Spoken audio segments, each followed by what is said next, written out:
Hello. I was trying to do something different. Yeah. That's our intro music. Now we're going to get copyright strikes from Disney. Yes. Let's get right into it, Dan. Today we're talking about... welcome to the Holocron-Cast. I am your host, the Jedi Holocron, Tyler, along with my co-host, the Sith Holocron, Daniel. How you doing today, Dan? Pretty good. You know, I haven't been anywhere near as good since we ran out of episodes where I could make a name pun. Right. What's, you know what I should have done? I should have looked up, episodes of, Rebels and Clone Wars and just came up with puns for every one. You can still do that. It's not too late. But now I said it, so now I can't. No. Rip. Did you ever do, I don't know. Yeah. Yeah, I did. Fun time. I know what you're talking about, yeah. Is that one time? Yeah. That one place? That was good. So, Dan, it's been about... How long has it been since Rise of Skywalker? 3 weeks? 4 weeks? It's been over a month. Today's the 21st? Yeah. So it's been a month. Yeah. Yes. A month and a day. It's been a month since the Rise of Skywalker. And we're still... Since surprisingly the last week of Star Wars, there's some news. Stuff going out, some stuff leaking, some Mando stuff, some rumored directors, you know. Surprisingly busy week for Star Wars since the last time we recorded. I was unaware of most of this other than the big one. You know what did happen, though? Reddit didn't tell me about these other things. I'll have to have a stern talk with Reddit about this. Rise of Skywalker finally crossed $1 billion, though. So that's good.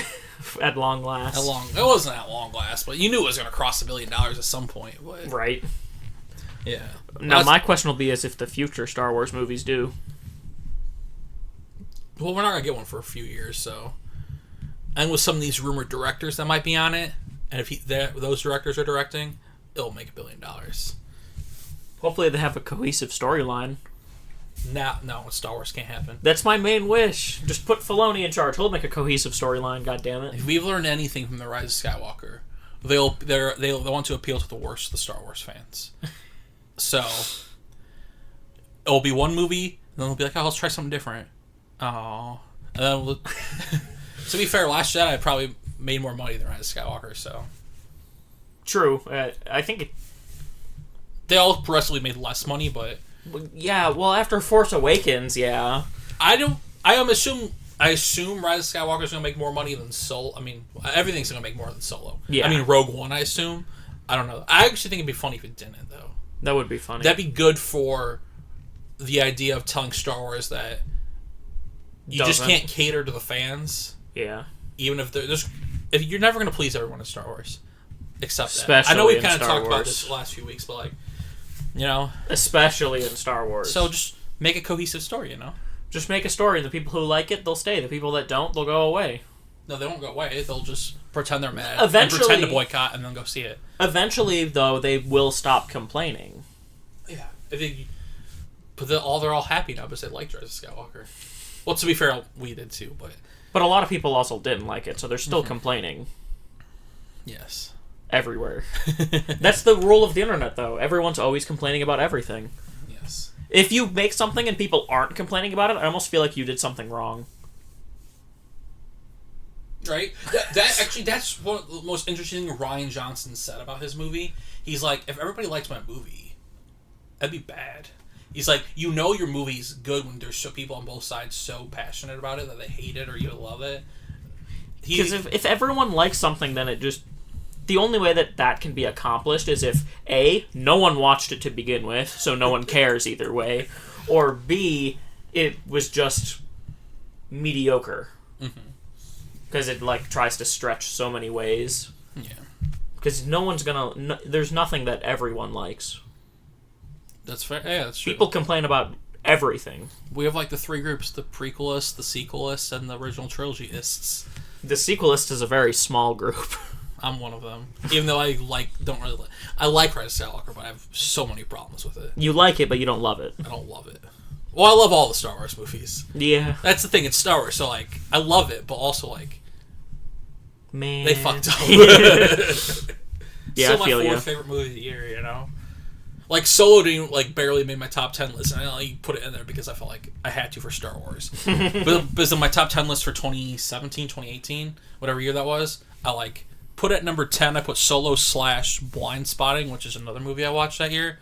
And I'm just gonna erase Solo off it, because let's be honest. I can't just keep giving... Gotta be fair, you know? See, I'm not a big movie guy, so Star Wars is always my favorite movie of the year. Even Solo?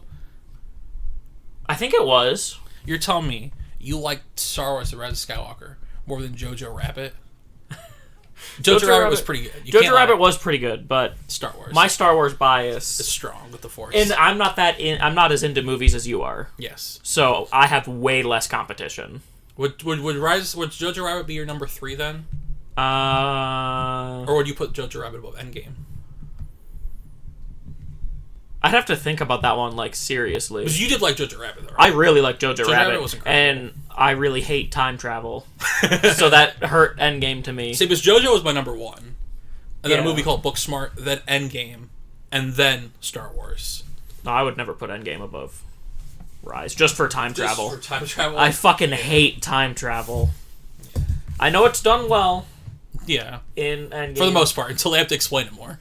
You'll see how it... Yes, but in general, I just fucking hate time travel.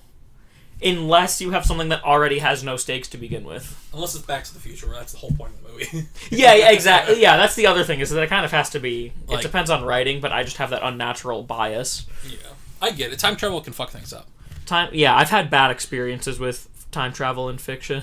Luckily, Star Wars hasn't fully gone into it yet. Kind of has. With World Between Worlds, but I think that's done incredibly well. The only one I can trust to handle World Between Worlds is Dave Filoni, though. No one else in Star Wars. I don't want anyone else to touch it.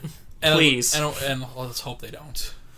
I've seen people saying that they want, like... Ben to come back. Through the World Between Worlds, and I will be so fucking mad. Alright. They shouldn't have killed him to begin with, but don't revive. No reviving. And don't revive him unless you have Adam Driver coming back, you know? Oh, absolutely. Yeah. I hate reviving. Yeah. It's such a cop-out. That's the ultimate level cop-out. At least if it's like a gotcha death scene, like Chewbacca on the shuttle, or Finn charging the ram in 8. Those are at least like cop-outs, but you don't actually get them like dying, per se. Do you know what the problem with those cop-outs are, though? With like the Chewbacca thing, and like... When they add up. When they all add up in the movie, and by the end of episode 9, you're like... I don't believe Kylo's dead in this well. Yeah. And then you're like, and then at the very end when he actually dies, you're like, did they actually just do that? Because the whole time they're like, oh, Rey's gonna die. Oh, Chewbacca's gonna die. Oh, that giant slug's gonna die. No. Yeah, to be fair, yeah. Oh, C-3PO's memory's gone. When they add up like that, yeah. But I think it's much worse if you actually see the character die. Like, you actually, like, if, like, Kylo, like, we actually see him die. If he comes back, that's so much more of a cop-out. We didn't see his Force ghost. But we saw him fade away. That's true. One of the big complaints I see online is that his Force ghost should have been there with Leia and Ben. I mean, Leia and Luke. That would be interesting. I always find it weird how they, like, seem to have just thrown the rules of Force ghosts out the window. Yeah. I mean, they didn't even set it up that long ago. They set it up in Season 6 of Clone Wars. How Force ghosts you have to, like, work. learn it? Yeah, you have to learn it to, like, be corporeal. I could understand... Maybe that's why Ben didn't have it. I could understand Anakin, because he is the Force. He's half Force, so, like, he would probably be just so powerful with it that he could just form himself. I don't know. Maybe that's why they were all voices instead of actually showing up in the Be With Me scene. The idea also, though, with the same part of that same arc is that you learn to be a Force ghost so you can keep your personality. Otherwise, your personality ceases to exist. You don't have a voice anymore. You don't have a consciousness. Mm-hmm. It just seems like they threw that out. Yeah. Oh, well.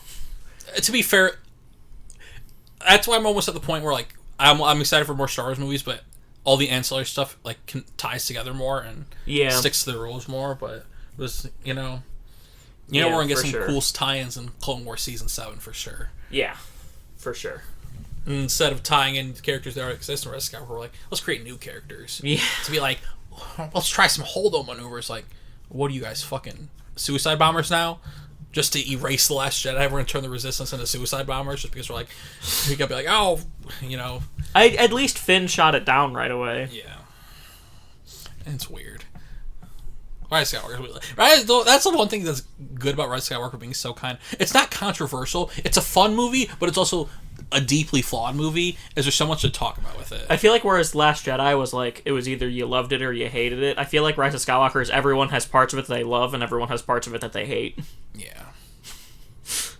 So instead of having a bunch of like hardcore fans and then a bunch of hardcore haters, it's just everyone that's kind of like, eh. Which I almost think it's... But I think this one's better for fandom, like, getting along. But also, like... It's better for the fandom to get along. I'd rather be, like... Someone be super passionate about loving it than also just being like, eh. Yeah, that's fair.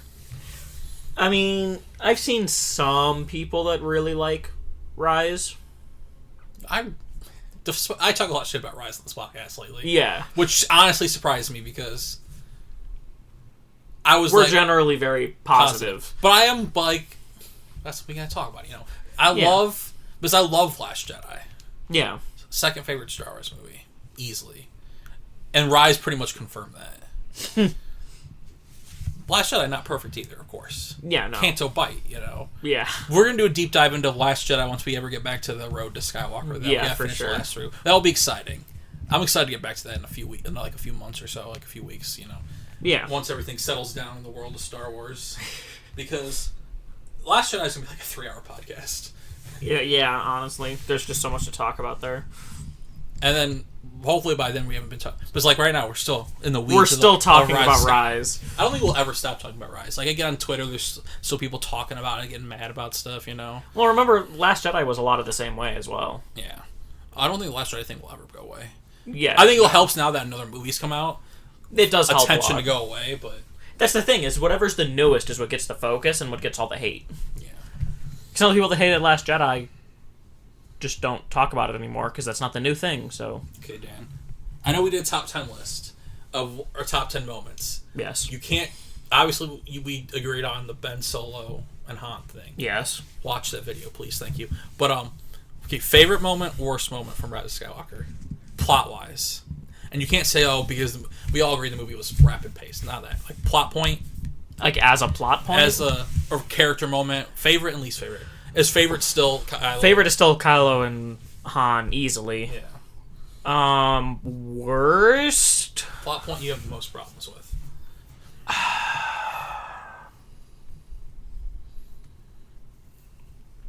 Well, I know you already know yours. I know you already know yours off the top of your head, so you can go. Well, I think I'm not positive.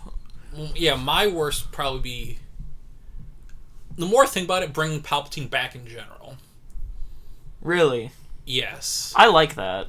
I just think they did it. I think they did it. Not the idea of him being back the way they did it. My thing is that I wouldn't like him coming back, but the fact that they have it as part of the Skywalker saga, I feel like he should come back. It makes sense, but they didn't explain it well enough. You know what I mean? Like, because my whole problem is like... And, like, he ties to things he shouldn't tie to, and, like, he doesn't explain it well. To me, the sequels would feel very disjointed from the rest of the Skywalker saga if Palpatine wasn't in it, or involved in any way. Yeah. So to me, that's what helps it. I would like most perfect world. He's not in it, and the sequels are not part of the Skywalker saga. Yeah. In my mind, that's the perfect version. But they're already part of the Skywalker saga, and I think to me it would hurt it as like part of the saga if he wasn't involved, because it just seems like a weird like. You have the prequels, which is like the rise of Anakin and fall of Anakin and rise of Palpatine, and then like they flip for original trilogy basically. And then if it's just, oh, this one is just Snoke, or Kylo would be the big bad, and that'd be cool, but it would feel a little disjointed to me. Yeah, I just think that I don't have a problem with him being there. I just think that every choice they made with him was the worst possible choice they could make. At least he wasn't, like, alive. But he was. Not until he absorbed their life force. Yeah, but, like, explain how he comes back.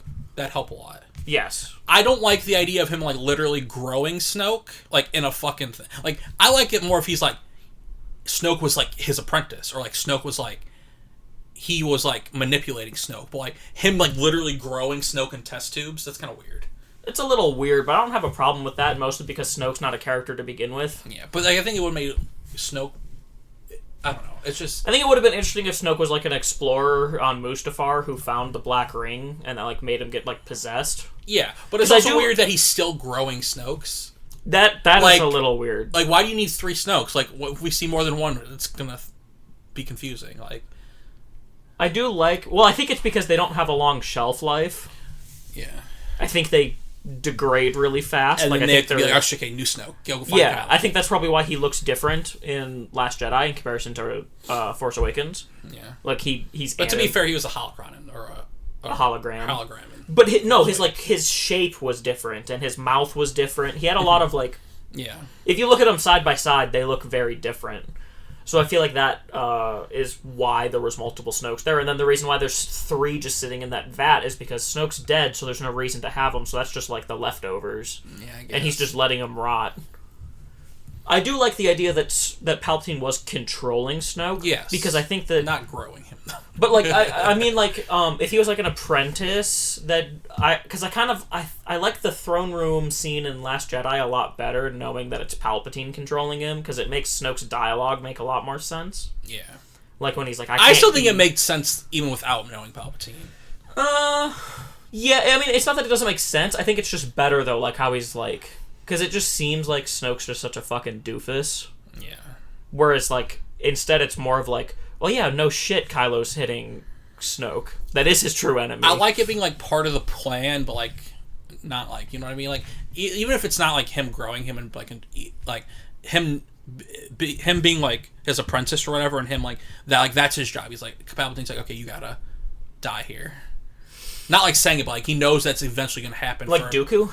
Yeah. Like, if he Dooku'd him? Kind of. I could see that, but also I feel like that also just makes it seem like... Because, like, the way they make it imply is, like, Snoke is in Kylo's head and he doesn't know that he's getting killed. That just make him seem like a real big doofus to me. Whereas, well, I still believe he knows he's going to get killed there, but that's just part of the plan. Yeah, I just feel like Palpatine's apprentices wouldn't go along with that, though. Yeah. They never willingly, like, die. Mm-hmm. The only reason Dooku didn't rat Palpatine out is because he got his head cut off. Yeah. Right after he realized he got betrayed. Yeah. Like, Palpatine being back is fine, but like I said, that's kind of weird. I don't like that Rey's a Palpatine. It makes sense, but, like, I like the idea of them being a triad in the Force. Yeah. Like, mother, daughter, brother. Like, or, yeah, it's brother. Father, son, and daughter. Father. Yeah, well, you know what I mean. But yeah, but them, because, like, Palpatine has, if he is related to Rey, I don't like the grandparent thing, but, like, if it was, like, a Force making, and then Palpatine being the one who created Anakin, possibly, potentially leading back to him being connected to Kylo, that means they're all connected to Triad and the Force. I like that, because, you know, one of my favorite arcs in Clone Wars is the Mortis arc. And I think that works. It's more interesting. You know what I think would have been the best possibility? They'd have to handle it very well. Mm-hmm. It would be very easy to fuck up. But if the last enemy wasn't Palpatine, but was Plagueis instead... So you still have Palpatine dying and actually staying dead, and then you still have an enemy that connects them. Because I just want a connector. Yeah. With, like, the villain. Especially if you're not going to make Kylo the big bad. Yeah, if you're not going to make Kylo the big bad...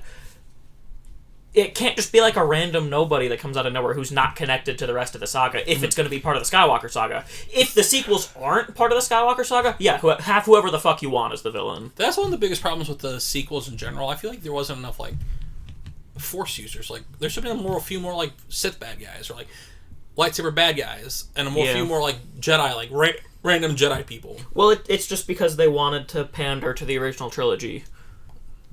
See, that was one of my biggest problems with, with the Rise of Skywalker 2, is apparently Bob Iger shut down a lot of the stuff because he thought it was too inside baseball. I don't know what that means. Like, as in, like, it's too, like, if you don't consume it other than the movies, you won't understand it. Oh. And that's dumb. Because you want to appeal to because the people that matter are the ones who do everything. Are the ones who are in it. Then the people, and if they like it, and people are saying it's good, the normal people will go see it, and they'll be like, I want to know more about this. Yeah. You know what I mean? Exactly. Like, you don't try to create something for everybody, and Is that the guy who's in charge? Yeah, the CEO of Disney. Oh. He's a smart dude, but like he's been making a lot of dumb decisions with Star Wars. That is a really bad decision. Because I don't get why they don't want it to be. Everything should be connected. Also, especially if you're having Disney Plus, where you want to be able to sell Disney Plus with like these shows and stuff. But that's the Disney Plus is proof that works. Exactly. Mandalorian. That's very inside baseball. It's like if you It's don't watch Rebels connected. and if you don't watch Rebels and Clone Wars, like you'll miss a lot of things in that show. Like you'll be like, what the fuck's that thing at the end? What's that giant like lightsaber looking thing? It's a sword looking thing. Yeah. Like. And then, and even Mandalorian culture in general. Yeah, it's not explored in the movies. And that hit big with audiences. Like, people love Mandalorian. Yeah. Like... That's why I feel like Mandalorian could have been almost like a test. Yeah. To see if it works. So hopefully... I just want them... Connectivity, man. That's why I'm glad they're not committing to trilogies anymore. Yeah. Series of films, because... Do it more Marvel style. Just have a bunch of films that connect to each other. It doesn't have to be a trilogy. And that's what you get away from the Skywalker saga. Because also you run into the problem, like if you have it set as trilogies, you run into like this, where the last one has to be really rushed because it's like, oh, it has to be a trilogy. And plus, you didn't have a plan, so you're like, yeah, Force Awakens is good. Last Jedi, as much as I love it and I think it's great, besides the Star Wars movie, it doesn't. It leaves you like, oh shit, we have what's the last movie? Yeah, I like that, but also like if you're doing a trilogy, that's not the best idea. Yeah, that was one of my favorite parts of the last time. Like, where the fuck do we go from here? Yeah, exactly. I had no idea. And the other thing is like also like Last Jedi is great, but it also like doesn't really move the plot forward too much, which again for just a movie in general is good because it's handled very well. But for a trilogy where you only have 3 movies, having one movie where the plot really doesn't move that much, like really it's kind of almost the same beginning to end, only now the Resistance has less people. Yeah. Like, the plot itself doesn't move much forward. Which isn't bad, but like you said, in trilogy, in a trilogy, it's fucked. But as a movie about characters, it's a great character movie. Incredible absolutely. character movie. That's all it is, really. It's about characters. Yeah, the plot itself does not move at all. Development. Their failures, them fucking up in Cantu Bay, everything is character. Luke, everything. So that's why I agree. I'm glad they're not doing trilogies, because trilogies can kind of fuck it up a bit if they're not. Yeah. If they don't plan every step along the way. Right. And that's what fucked over this movie, honestly, in my opinion. A big part of what fucked it over. We couldn't do episode 10. Yeah. Because this movie was like 3 movies in one. Yeah. If it could have been episode 9 and 10, I think at least a fair number of our... At least the pacing would be good. Bare minimum. And if they could explain more, like... They'd have more time to explain shit. It's so baffling that they don't explain where Palpatine came from. It's baffling. That it's believable that he's back because of the lore set up in the world. Yes. Plagius, trying to cheat death, all that stuff. One of the most powerful Sith that ever lived. Like, it makes sense that it could happen. But you still got to tell us how it's going to happen. You got to at least have a line explaining it. Do you know what their line explaining it to them? Like, this is good enough? Some people find... The pathway, the dark side of the Force leads to many abilities some consider unnatural. So that's their way of explaining it, pretty much. Apparently, they explain it in the visual dictionary, which we haven't really looked too much into, but maybe we can do that today on the podcast. I agree. We'll try to find the Palpatine section. My prediction is that that's just their way of saying, but without fully saying that. He just learned it from Plagius, and that's it. Which I believe, but. Be a little bit more clear about it. Like, I know I got it right away, obviously. Yeah, we understand why he... Like, we know why we know why he could be back. We don't know actual why in canon because they didn't tell us. But... I mean, it's implied with that line, kind of. Yes, but to be funny, if you really look at it, like... He falls down the Death Star. There's an explosion. And then the Death Star explodes. So, where the fuck? And crashes into Endor after. Right. Unless it's kind of like Harry Potter and the what are those things called? The Horcruxes. The Horcruxes and like that black ring you were talking about. Could be like a Horcrux like thing, but like that would be weird because that's like a very Harry Potter thing, and also be like it wasn't set up in the lore, but like, and then it'd be an interesting way to like retcon it, I guess, because another idea that would have been interesting for Big Bad at the end if they didn't do Palpatine. It'd be interesting if the Sith Eternal was trying to revive Palpatine. And he's not there, but like the antagonist would be like kind of the amalgamous Sith Empire. Mm-hmm. I don't know who you would have as like the final fight, but it'd be interesting. That's why, like I was saying earlier, like that's why they need to set up more than just Kylo and Snoke in the first 2 movies. Yeah. Especially if you wanted to redeem Ben, which I have no problem with redeeming Ben. Like, I think they should have killed him. As the big bad? Or should have killed him as the big bad. Or let him live and redeem him. Yes. I agree 100% as well. And of course they did the fucking middle of that. Yeah. They redeemed him and killed him. But yeah. Yeah, they definitely needed, especially also considering that Snoke doesn't do anything in the 2 movies we have, so really the only villain they set up is Kylo. Yeah. Because... And Hux is Snoke doesn't do anything. Yeah. Hux doesn't do anything. Snoke throws Hux on the ground once, and that's about it. That's pretty cool. That was funny. But that was pretty much it. So yeah, I agree. We needed more villains. That's why, like... That's what the Knights of Ren should have been, though. Right, just a bunch of... Set them But they up. are Sith, though. Are they Sith? Is that in the comic? That's what... we need to read that comic. The Rise of Kylo Ren or whatever? You know, funny side They're tangent? implied to be Sith? Or they're said to be Sith? That's what I read before the comic came out. They were Sith that rose up after the Empire. Huh. But they don't have, like, lightsabers or anything. Or they don't seem to have Force powers. I don't know. It's weird. Well, I guess Kylo has Force powers and he's ruler or Lord of the Knights of Ren, but when he fought them, they didn't have any Force powers. Yeah. It's weird. I don't know. The Knights of Ren were such a weird thing. The Knights of Ren are so fucked just in general. Do you know what's funny, though, about the Kylo comic? That comic came out December, like a week before the movie, the first issue. Mm-hmm. That issue was the highest selling Marvel comic issue all year. Really? And it was only out for 2 weeks of the year. The highest selling single issue of any Marvel comic that year. Isn't that interesting? That is pretty interesting. I mean, to be fair... It's Kylo. It's Kylo. You know them Reylo stands on Twitter are crazy for him. Well, also, even in general, I feel like a lot of the people who hate the sequels like Kylo. Yeah. He's the Ewan McGregor of... Yeah, he's the Ewan McGregor of the sequels. Where even the people who don't like the sequels as a whole like him. Yeah. And Rey's the Anakin. You either love him or you hate him, apparently. Honestly, yeah, that's pretty spot on. And you know where I stand on that. Mainly because I came around on Anakin. I was rejiggering my top 50. Remember where Anakin was originally in my top 50? Remember. He was 48. Oof. He might be top 20 now. We're going to do separate videos. Yeah, we're going to do... Yeah. I rejiggered mine. A lot of people fell off. Yeah. It was yeah. Yeah, I have to really sit down and analyze mine. But yeah, those will be videos we do one day. Either like we each do our own, and then we each do a combination. We either do like our own top 10, and then we post our full list just so people can see them, or we each like take a podcast and we just talk about ours and we just discuss it with each other. Yeah, we'll plan that out. Otherwise, it'll be like a 10-hour podcast. We just both go through 50. We'll plan that out. Yeah. Yeah. Well, to be fair, I feel like the bottom ones are all like just you say not much to say. Yeah, you just the top 10 are the ones you talk about. Yeah, like well, especially like 50 through like 30 are just like they're okay. My number 40, I'm a big fan of my number 40. Yeah. Yeah. I don't know who it is. It's the Armorer from Mandalorian. I fucking love her. But yeah. So, let's get into... That was a good conversation to start off our podcast. Yeah. Well, so today... Our weekly Rise of Skywalker little rant. Yeah, well, not rant. Not rant, but... But, you know, there's hot news of the week. Yes. Not really, but George Lucas was on the set of The Mandalorian. The famous picture of him with Baby Yoda now. Grandpapa Lucas. There's not much to say about that other than that was cool. Yeah. I just find it interesting that Lucas, obviously connection to Filoni, he's going to visit Mandalorian. Yeah. Because he had a lot to do with Clone Wars and then Filoni's his Padawan. But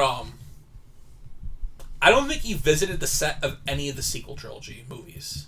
7, 8, or 9. I don't think he wanted to. But I think he was on Solo, Rogue One. Because those he's more fine with. Mandalorian. He really didn't like that they Game didn't... of Thrones Season 8. He was there when Benioff and Weiss were going to do movies. Oh, really? Yeah, he was on the set for episode 1. But he really didn't like that they didn't use his script for the sequel, so that doesn't surprise me. He felt very hurt about it, but yeah. Which, to be fair, I could understand that. If a writer, they buy your series and then you're like, oh, hey, here's my ideas for the next saga, and they're like, no, I'm gonna just throw it out. Mm-hmm. I'd be pretty hurt about it personally, yeah. But also he's the one who sold it.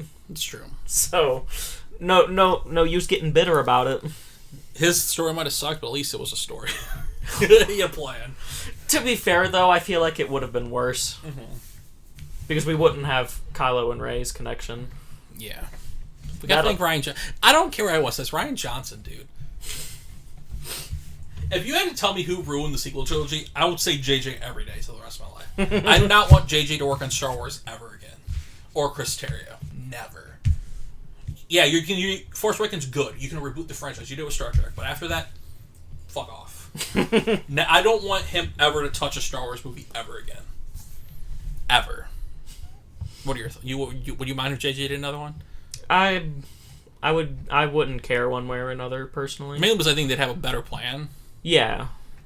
But, and I like both of them. Well, yeah, I like him too, but like, I still think he's the. I don't want to drag. I don't feel like I'm talking about the same thing every week in the podcast. I don't want to dig into the ground, but I feel like he's the one who. All the problems of this trilogy go back to him. Yeah. Especially the ones the fans have problems with. But obviously, Ryan made a movie that didn't work well for a trilogy. Worked well for a Star Wars movie, in my opinion.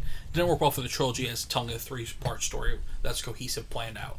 But to be fair, I also feel like you can place a lot of the blame on Disney as a whole, though, as well, because they also veto Kathleen a lot Kennedy. I don't want to blame Kathleen Kennedy. I don't think it's her fault either. But it's them as a whole. Yeah, it's them as a whole, because they also veto a lot of ideas. I will never blame Ryan Johnson, mainly because all his movies make money and all of them are good. Brick, Looper, Knives Out, Episode 8, all great. I only know one of these. Episode 8. Yeah. But yeah. Yeah. Yeah. So, do you think George Lucas likes Baby Yoda? He didn't have much of a reaction in the photo. It was just him looking at it. No. I saw a tweet that, where it was, oh my gosh, he doesn't like him with 20 crying emojis. I'm like, oh, I never thought about that. Does it look like he likes him? No, I don't know what it looks like, but knowing Lucas, considering that the only thing he cared about was toy sales, I bet he loves it. Yeah. Just because you can make toys out of it. That was Lucas's lifeblood. That was the literal only thing he cared about. Right. Not story, not movies, toy sales. Right? Because, I already have 2 Baby Yoda merch. I have a shirt, and I have this fun mug right here. It's right behind me. Ain't he adorable? So knowing Lucas, he probably absolutely loves Baby Yoda just for the profit possibilities. Right. Lucas was goddamn obsessed with toys. I can't wait till next year when they make that Baby Yoda Christmas ornament I can get for my tree.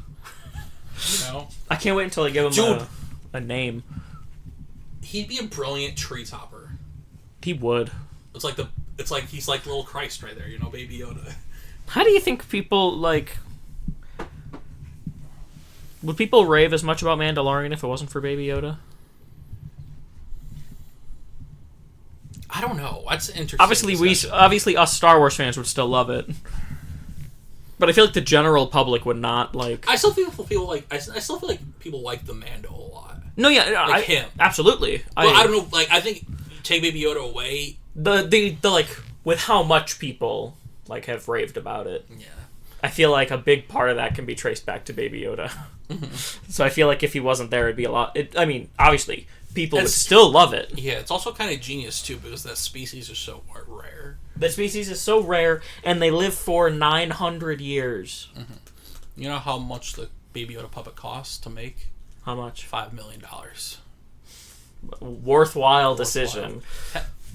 Continuing with random Twitter content from this week, obviously, the picture of Baby Yoda, Lucas was tweeted out by Favreau. And have you seen Baby Jabba? Somebody made a Baby Jabba. Like the one from the Clone Wars movie? No, that's the thing. You know what the Baby Jabba from Clone Wars looks like, right? Yeah. Because there was somebody made art of or 3D made a Baby Jabba. And they need to stop. Because obviously Baby Jabba's exist in Clone Wars. Or yes. Obviously the one he made, this person, he or she, I don't know who made it, cuter. Yes. But also, stop trying to make everything cute baby thing now. One of my favorite things was someone's baby C-3PO, and it was just C-3PO from episode 1. But fuck no. Baby Yoda's a thing. Stop everyone trying to make everything a baby. I don't want cute Baby Jabba. I want the ugly one from Clone Wars, We got... You give us more hideous babies. Right? We got... Trying to make Baby Sonic a thing now. Fuck that shit, It's well, though, because they're all characters who traditionally aren't that interesting. They're making baby forms so people like them. Like Yoda. You know how I feel about Yoda. in the prequels. But you know what I mean? Have you seen it? No. I was trying to find a picture real quick. I haven't seen it. Yeah, I've been seeing it on Twitter a lot. But my favorite Twitter content of the week, though, is we were looking at it before the show. Them all with the lightsabers above the Rey cosplayer at Galaxy's Edge. That's just so cool. It honestly reminded me why I love Star Wars, just for little moments like that. You know how like the fandom could be toxic and shit, and like, but like that's just cool stuff, you know. Yeah. It's just celebrating making Star Wars fun again. That's the nice thing about like being in like the like Star Wars Celebration and like Galaxy's Edge. No one's gonna be that toxic in real life. Star Wars Celebration was the most fun I've had ever. Almost like the community was like no one was mad about shit. Even when we were talking to people online who didn't like The Last Jedi, like it wasn't like there was no venom. Yeah, you know what I mean. It was just I didn't really like it that much. Yeah, it's just a great place to celebrate.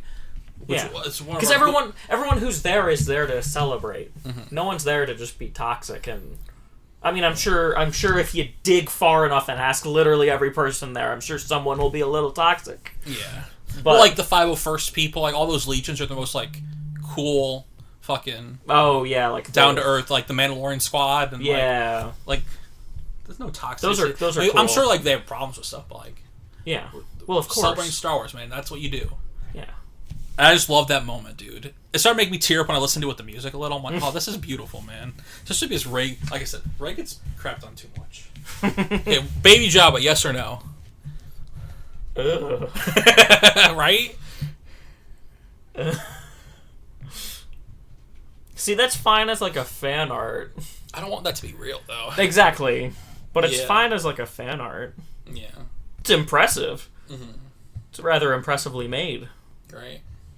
He is kind of cute, but also no. He's a little... He's no Baby Yoda. He kind of looks like me when I was a baby.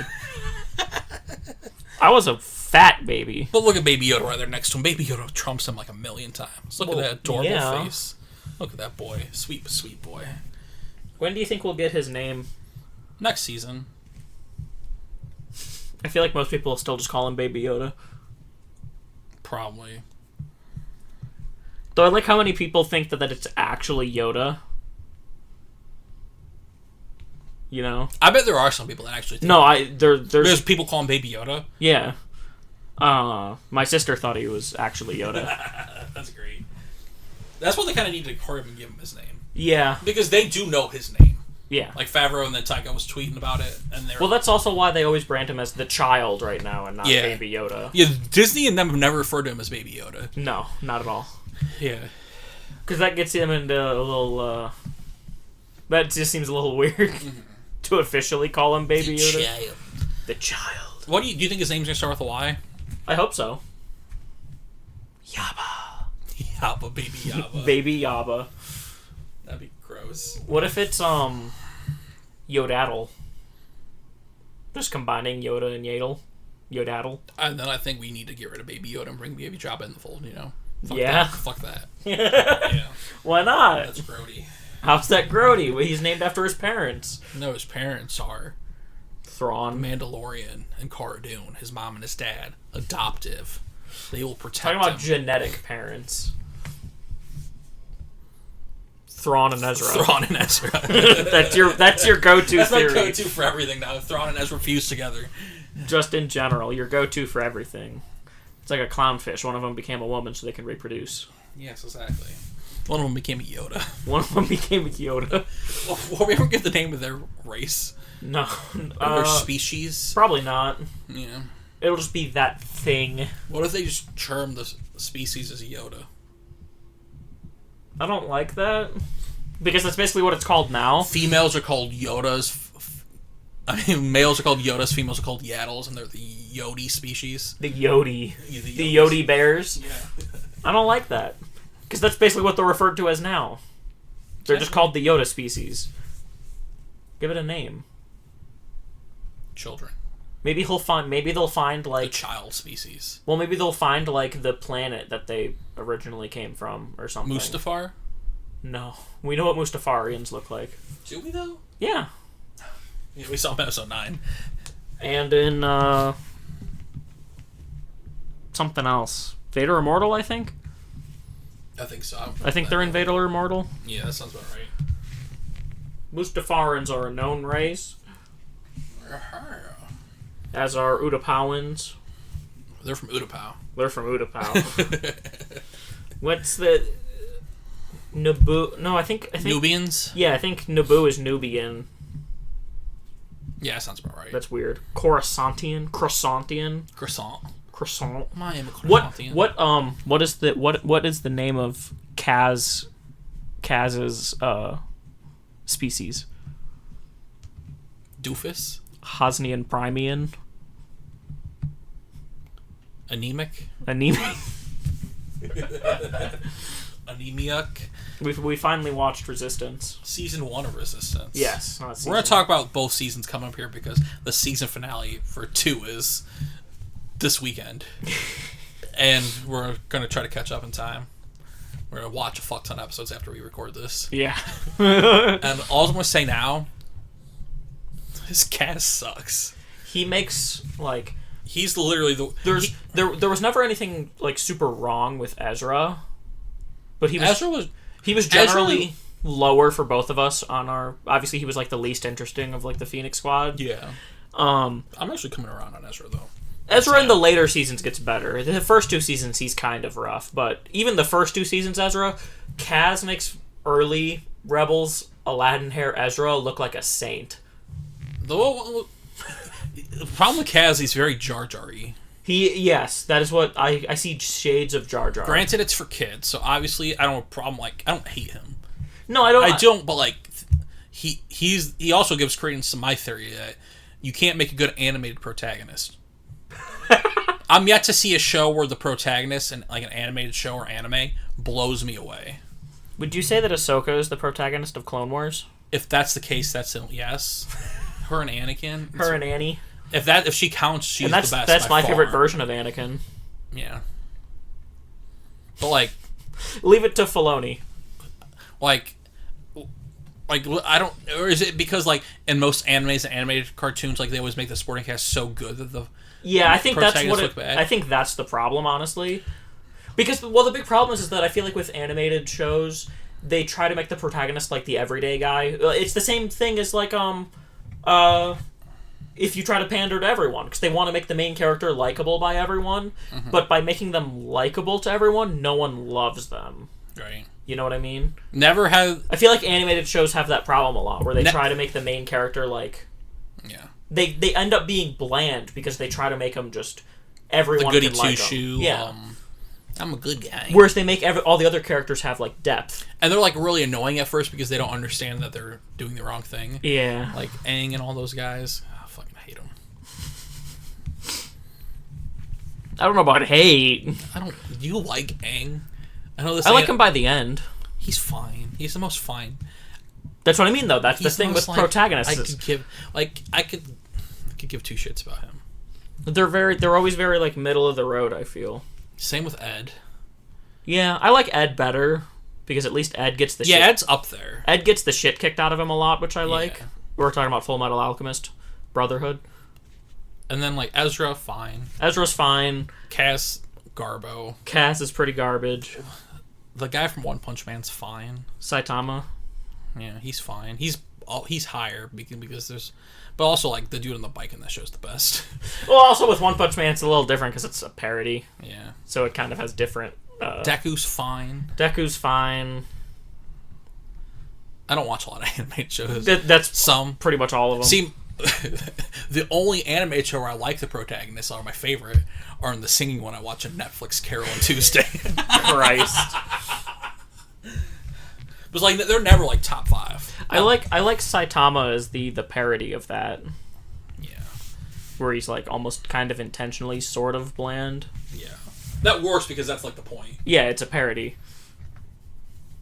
Yeah. Also, that show's fine. Yeah. Not like huge fan. I like it. Well, also I like it fine. You also probably don't get a lot of the like. I just remember when we talked about the shows. My 3 favorite episodes were your least 3 favorite episodes. Like, it was like 6, 7, and 8. No, 7, 8, and 9 out of 12, right? I don't remember. I just remember liking the first 3 episodes a bunch on the second disc. Mm. Yeah. We're going to stop talking about anime because I don't know much about it and I really don't care. Well, the last thing I was going to say was also I feel like because you don't, like, obviously you don't watch or know that much about anime, a lot of, like, the parody jokes about it didn't land for you. Whereas for people who know a lot about it, it lands really well because it's just if you're into that sort of thing, it's very on the nose. Nothing wrong with Lunch Brotherhood, though. Yeah, that's fair. Never. But yeah, that's anime. That's our anime corner for this week. Come back next week to find out what happened to Deku. Did he go Super Saiyan? What happened? I don't know. Have you not seen that? I don't. No, you don't care. I get on Twitter. I see stuff I don't want to see. Yeah, and I don't use Twitter. Yeah, there's some weird Deku thing. I don't really care. I heard Brandon mention it. Yeah, I don't care though because let's be honest, our boy Todoroki's barely in this season, so you know. You want to start an anime podcast where I just talk about anime and know nothing about it? I think that would be a hilarious video series. Maybe not as a full No, podcast. that's what we do. We do a video where you show me pictures of anime characters. I gotta try to figure out who they are. Or what show they're from. We'll have to write that down. Yeah. I actually really like that idea. Mm-hmm. And I can do the same with you for like not that I'm something. Not that I'm like super knowledgeable about anime, but you're more knowledgeable than me. My weird thing is that I know a lot of anime shows. We have 2 friends who are really weeby. Yeah. I know a lot about anime shows. I've seen probably just about as many animes as you have all the way through. See, I'm really now into like anime video games, like just Persona stuff. Yeah. That's what I'm into. JRPG. Not all of them, just like Persona-y ones. Yeah. And Fire Emblem, kind of. Because 3 Houses was fucking rad. Yeah. That was a fun tangent. Yeah. Yeah. Nice little tangent. Okay. Before we get into our big topic, there's one more thing that happened this week that we should talk about. Okay. And that is Taika Waititi has been approached to direct a Star Wars film. Yep. Thoughts? Good. Yes. Please. Because he did direct the finale of The Mandalorian. Also known for directing films such as easily the most rewatchable film in the MCU, Thor Ragnarok. Oh. Top 5 film in the MCU. Known for doing big movie like Jojo Rabbit. Directed that. He played Hitler in it. He does comedy very well. Yes, he's really big for. He has 2 movies that are really popular. What We Do in the Shadows, but it's like a vampire like comedy thing. First time I watched it, I wasn't a big fan of it, but I haven't seen it since. So I'm gonna give it another shot since obviously I'm more into movies now, and Taika's such a big deal. I'm gonna watch that again. But yeah, and then I think it's something about some Wilder People movie, but he's a big time. That's good. And he's directing Thor: Love and Thunder. Which great. Yeah, I like that a lot. And especially since he has the connection to Favreau and Filoni. Yeah. He's learned from them. Yep. And those are the guys you want. And he'll put his own spin on it without he'll put his own it'll still be from him, but he'll hopefully have the connectivity and all the background knowledge. And there always is this weird subsect though of the Star Wars community who is very particular about Star Wars comedy, and I've never understood that. Like, that Star Wars has to have a very specific type of comedy. Yeah. And, like, I heard someone talking about, like, the beginning of the episode 8 of The Mandalorian, and they're like, it was funny, but, like, it just wasn't Star Wars comedy. I'm like, I don't even know what that means. Yeah. Like, comedy's comedy. Like, obviously some jokes are more, like, don't fit in that world. Like, but, like, I thought that was great. Well, also, like, I don't get that. I never get the comedy argument. Like, oh, that was Marvel comedy. I'm like, what does that even mean? Yeah. I feel like also it's not. Like, I don't get it either. I don't understand. I saw an argument. That's why I paused. I'm trying to like recollect. Remember what the argument was? What the argument was? It was like Oh, now I remember. It was like they were talking about when Luke comes out of the crater on Crate and he like dusts his shoulder. Yeah. And they're like, that was very Marvel-y. And I'm like, if that was Marvel-y, he would have said a one-liner. No, dude, that was very Mark Hamill. That was very Mark Hamill. That was more Mark Hamill than Luke Skywalker, you know what I mean? Yeah. That was very Mark, and that works because Mark Hamill is Luke Skywalker. Yeah, he is and Luke. He's like just one of those people that was a great human being. Yeah. National treasure. But, like, I feel like if it was, like, Marvel humor, he'd have a one-liner there. Yeah. You know what I mean? Because I feel like that's what they mean by, like, Marvel humor, is that it's, like, very, like, one-liner. And also, if it was Marvel humor, they'd go, like, where, like, I don't have a problem. And some people, like, I don't have this problem, but Guardians of the Galaxy 2, where everybody's making jokes, it's not, like, over the top like that either. You know what I mean? And I don't get it. I especially don't get it when they refer to the opening of Last Jedi, because that's perfectly in Poe's character. It's literally what he did at the beginning of The Force Awakens. Yeah, that's his character. Yeah. He's the jokey guy. He's the hot shot. Yeah, and those aren't even one-liners. He's just like... He's just shitting on Hux. He's just like, yeah. I get, a lot of people are like, oh, I hate that he says the your mom joke or whatever. But that's, like, such a minor... Yeah. Like, I didn't even hear it the first, like, 3 times I saw the movie. I didn't know what he was saying. Yeah, I didn't realize he said General Hugs till, like, I saw it with subtitles. I didn't realize he said something about his mom until I saw people complaining about it. And then that literally leads to a great moment where the Imperial officer is like, I think he's tooling with you, sir. Yeah. That's like... That's great. That's great. And then it leads to... and then that goes right into, like, an action scene that's really good. I don't know. I don't get the comedy argument at all. People are very particular about their Star Wars comedy. Star Wars has always been funny. Like, literally, Han's like a one-line machine, ain't he? Yeah. Like, I don't get it. I will never I think their idea is that Star Wars comedy is just Han and that's it. Yeah. I feel like that's what they mean. And 3PO being dumb. Jar Jar being dumb. No, they don't like the Jar Jar humor. I think that's what it is that the people who are really particular about the comedy got so burned by Jar Jar that they just don't want any comedy in Star Wars anymore. But I don't want... Who wants that? But that's what I mean. That's what I feel like these people think, though. Like, what do you mean it's not Star Wars comedy? That doesn't make sense. I don't know what that means. What is Star Wars comedy? It's just Han. It just has to be Han. No one else can tell jokes. Is it a droid saying something we don't understand, and then someone be like, I'm making a funny liner about it? Yeah, pretty much. I feel like that's what it is. But it's great comedy, them arguing at the beginning of episode 9. Finn and Poe. That's brilliant. Not Finn, Ray and Poe. Ray and Poe. Yeah. Yeah. And that's not one-liner bullshit. Yeah. So, like, yeah. But, yeah, Taika Waititi... Honestly, I can't think of many other directors who I'd rather direct a Star Wars movie than him. Other than Favreau and Filoni. Yeah. But honestly, Filoni's 2 episodes of The Mandalorian were 2 of the weaker episodes. Yeah. He should just be in charge of the story then. Yeah.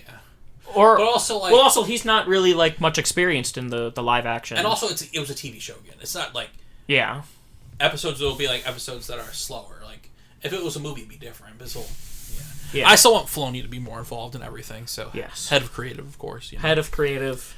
Put him and his team. Have Filoni in charge of creative and have him pick who he wants to be the other people who help. Yeah. Right. I'm going to ask you a question. You're probably not going to have a good answer for it. But wow, thanks. Just because I know you. Is there anyone who else you'd want to see direct a Star Wars movie? Oh, now I see why you asked that. Yeah, I don't know fucking directors. You need to learn about directors and actors so we can have like... But it'd be fun to like fan cast stuff and like... You know what I mean? I'm trying to think, like, who's a director... like, who do you know? Name 3 directors. Rian Johnson, J.J. Abrams, and George Lucas. No, do you know who I would want to direct one, though? I literally cannot think of a single other director. Deborah Chow. I don't know who that is. She directed episode 3 of The Mandalorian and episode 7. Is she the one that's doing the Obi-Wan show? She's doing the Obi-Wan show. She'd be great.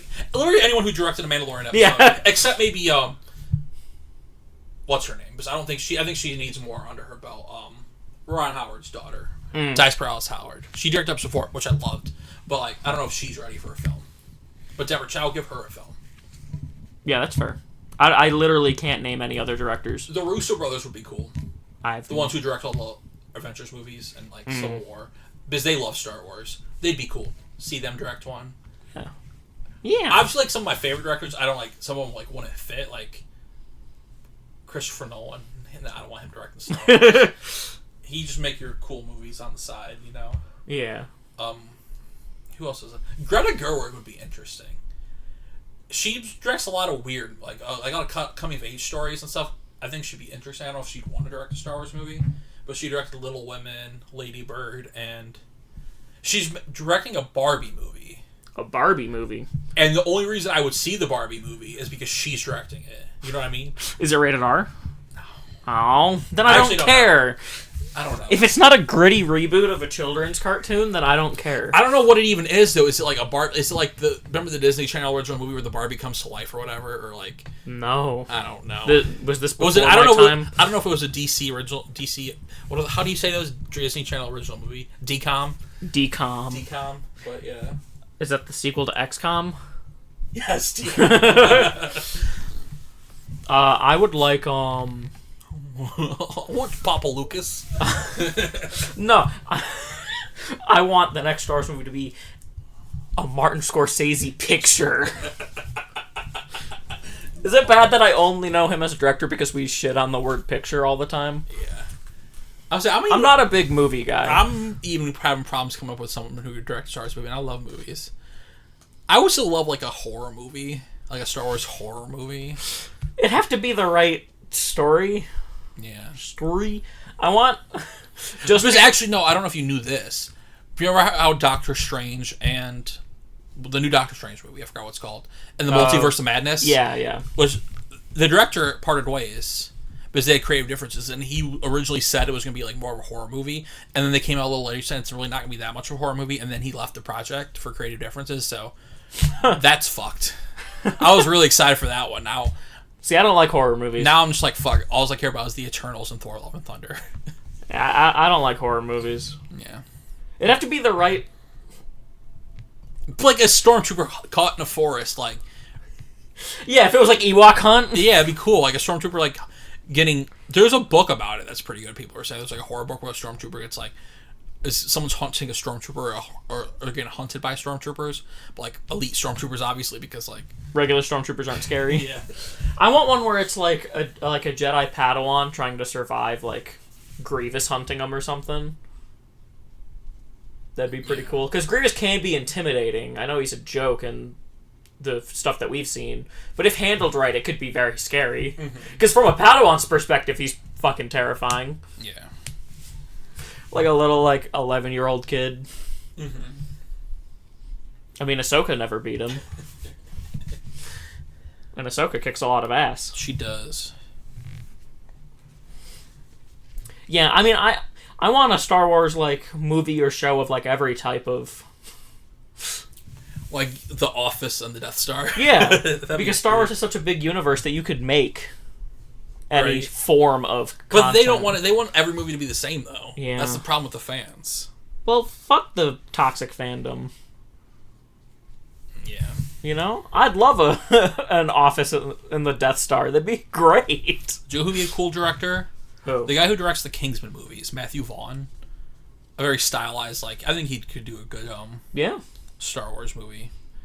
Do you know that movie got delayed till it's supposed to come out in February? Now it comes out in the third one, The King's Man. Oh yeah. The prequel one. That comes out in September now. Jesus. Yeah. That got delayed a long time. Yeah. Then maybe it's for the better. Probably. You never know. I know a lot of people hate delays, but you never know if it's for the better or not. I was excited for Benioff and Weiss to do Star Wars, and then Game of Thrones Season 8 happened. Yeah. And now I'm kind of bitter about the whole situation because I love Season 8, but also, you rushed this thing to quit the project, so, You love the ideas of Season 8. Yes. And the acting for some of the characters of Season 8. I'm not going to lie, Dan. But the pacing is fucked. Emilia Clarke on that dragon in Episode 5... with no words being said and her facial expression is one of the best piece of acting, period. You know what I mean? It's incredible. You know what she's feeling without saying a fucking word. I like a lot of the stuff that happens in Season 8 of Game of Thrones, but it's just super fucking fast. Especially It's kind of like a movie we just watched a few weeks ago. Yes, honestly. Great acting, but weird pacing and weird story plot stuff. Yeah. What's better, Season 8 of Game of Thrones or Episode 9 Star Wars? I feel like you can't really compare that. I know, but we're going to. Because one's 8 episodes. They're both the end of the saga. Yes, but one's a TV show and one's a movie. What was more disappointing? For me personally, probably Thrones. I'd probably go opposite. We both love them both, though. Yeah. Just because I really wanted more of the Night King. Yeah. To be honest. That was... I wanted so much more of everything from each Star Wars and... Yes. Right. Both should have had one more season for Game of Thrones, one more movie for Star Wars. No, 2 more seasons for Game of Thrones. At least one more season for Thrones. Yeah. Like, bare minimum, 9 seasons should have been. 10 ideal, 9 would be at least better. Yeah. Okay. Game of Thrones, fun stuff. Yeah. Sad times. Rushed endings. I wonder why I was depressed in 2019. And now, we were talking about... Everything I loved ended. And it ended kind of poorly. I still loved it. I don't remember. Were we recording when we were talking about how, we were, when I was saying, how the internet oversells endings? No, we weren't. We weren't recording yet? I don't think so. I feel like the internet... If I already made this rant half an hour ago, I'm sorry. But you'll just have to hear it again. Back in my day, the administration didn't... I don't know. In my opinion, the internet over-sensationalizes endings too much. Yeah. There's, an ending can be bad, and the ending is a big part of... I agree, if the ending's bad, it always leaves a sour taste in your mouth, but in no way does an ending ruin an entire series or franchise. That's fucking stupid. It's the journey. Yeah, it's the journey. That's what I love about Telltale games. It's like a coloring book. Greg Miller's kind of funny, the guy I watch on YouTube. They're Diamond Point plots, right? Yeah, he always compares it to a coloring book. The beginning, the picture's the same. The beginning, the end, the same. But it's about how you color it in and how you get there. It's different. You know what I mean? Yeah. And I like that analogy a lot. It's the journey that matters. The ending is going to be the ending, but the journey there and the experience there and... Yeah. Endings are always hard. They're important too, but they're important. Robert Downey Jr. as Iron Man once said, part of the journey is the end. Remember the Endgame trailers? Yeah. Endgame's but so perfect. But also I just feel like it's so dumb for an entire series or anyone storyline to be ruined by just the ending.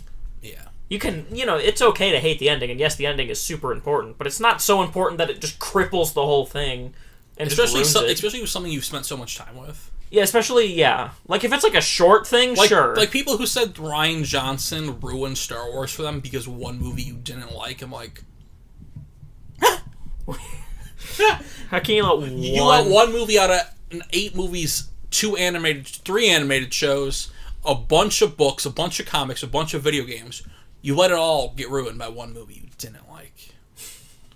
Yeah, it just seems so weird to me. And it's the same thing with... Just like Game of Thrones. Yeah, just like Game of Thrones. I've seen people say on, the internet and stuff, I always thought I would rewatch the show once a year, and now I'll never watch it again. That's fair, but also, that's dumb. I don't know. I just feel like that just seems... Then just don't watch Season 8. Then just watch Season 1 through 7 if you hate it that much. Well, to be fair, the Game of Thrones purists are, only good seasons were 1 through 4 when they're still in the books. So. That's true. And that's just wrong, but Season 6 is the best season. I don't know. I just feel like people oversell the ending too much. Yeah. Of everything.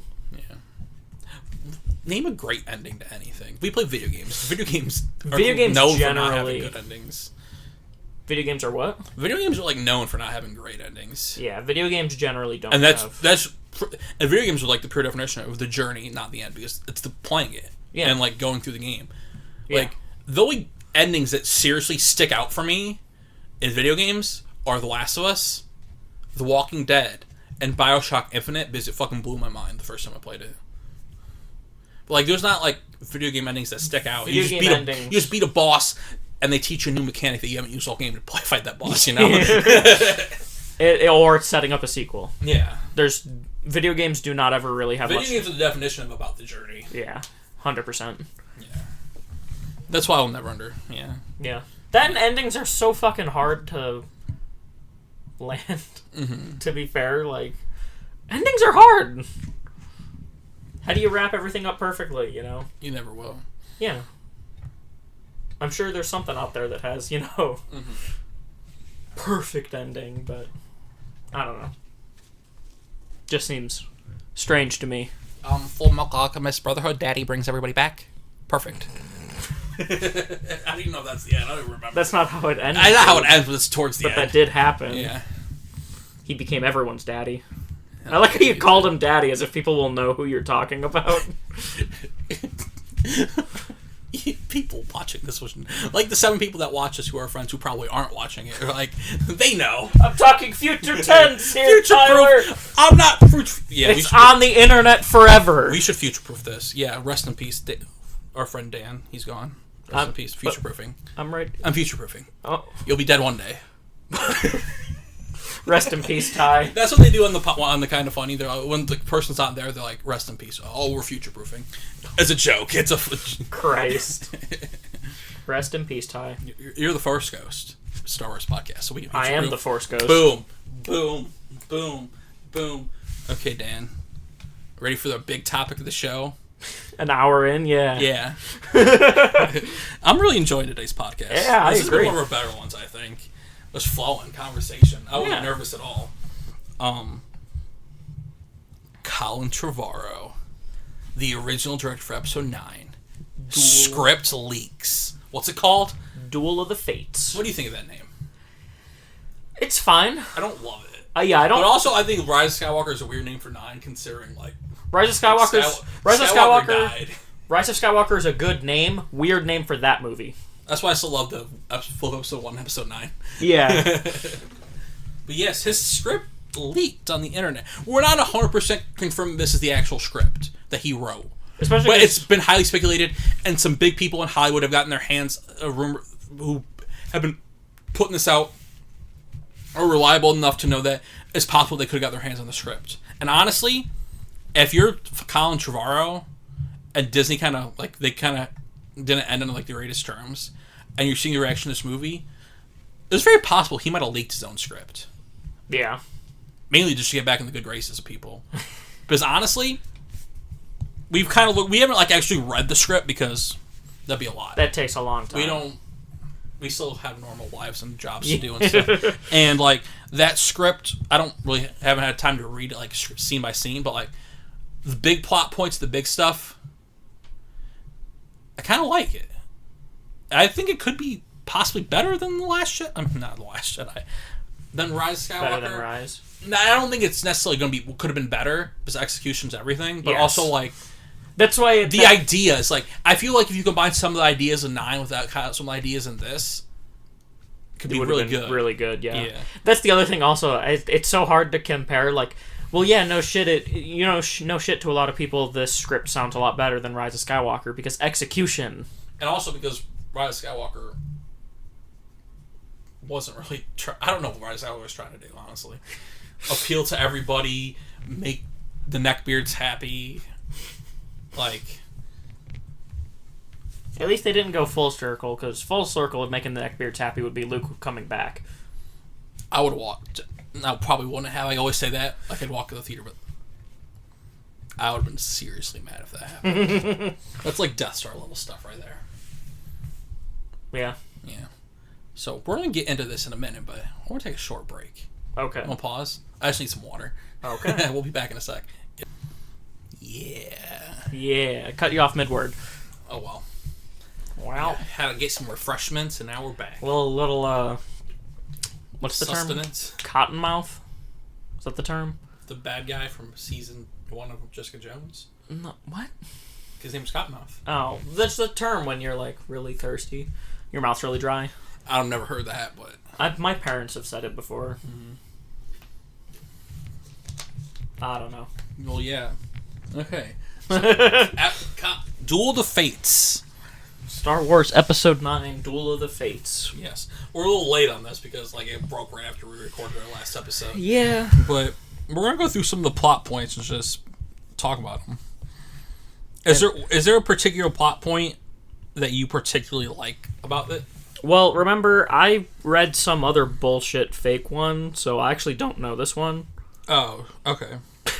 Because you told me to look it up last night, and I looked it up. I don't know where I I clicked on some article. It was some article, but it had none of the same stuff from the version that you're looking at, or it had some, but not really any. Like it had Kylo still got redeemed. Okay, yeah, not in the one and your one is the one that comes from multiple articles. I just read one article. I don't know where the fuck mine came from, but the one that I read was really bad. Yeah, what was happening in it? It was very similar, but instead of Palpatine, it was some new random character that came out of nowhere.